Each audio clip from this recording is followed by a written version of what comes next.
At 7:41 a.m., the city was just waking up when Jonathan Miles, CEO of a mid-sized manufacturing company, sat alone in his glass-walled office on the 39th floor. The skyline glowed softly, but Jonathan barely noticed.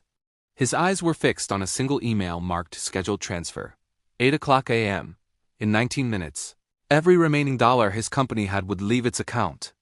Jonathan's father had built the business from a rented garage, working nights and weekends for 4 decades.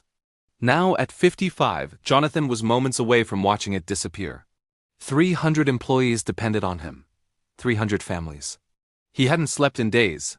Banks had stopped returning calls. Investors had quietly stepped away. Even selling his car and refinancing his home hadn't been enough.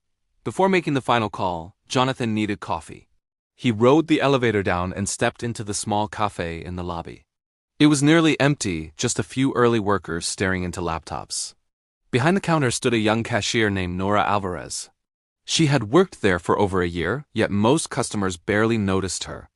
She spoke softly, moved carefully, and always double-checked everything, because mistakes scared her more than silence.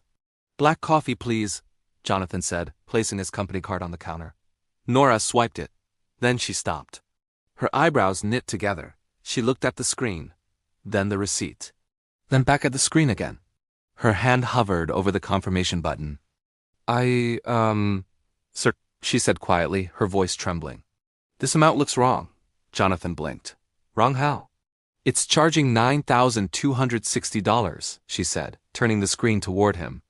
"But your usual order is under 1,000. Jonathan stared at the numbers. His heart skipped. Suddenly, the wire transfer flashed in his mind. The payment scheduled for 8 a.m. The amount his finance team had assured him was correct. "Nora," he said urgently, "can you tell me exactly what you see?" She nodded nervously and repeated the digits. Jonathan pulled out his phone and dialed his finance director. "Open the supplier payment scheduled for this morning," he said. "Check every digit against the invoice now." There was silence. Then rapid typing. 30 seconds passed. "Oh no," the voice on the other end whispered. Jonathan sat down hard in a cafe chair.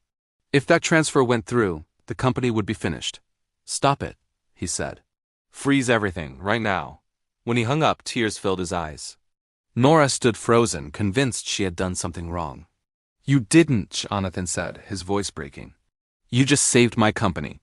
By speaking up over a coffee receipt, Nora had saved 300 jobs, a 40-year legacy, and a man who was seconds from losing everything. 20 minutes later, Nora sat nervously in Jonathan's office as he explained what she had done. He offered her a position in the finance department, full benefits, and tuition support for the accounting degrees she'd been taking at night. Nora cried not because of the money, but because someone had finally seen her. Jonathan also changed the company forever. He created a policy rewarding anyone who noticed errors or risks, regardless of job title. Every year after that, the company celebrated Second Look Day, honoring the power of attention and courage. Jonathan framed Nora's receipt and placed it on his desk with a simple message: "The smallest voices can protect the biggest dreams," and he never rushed past a quiet person again.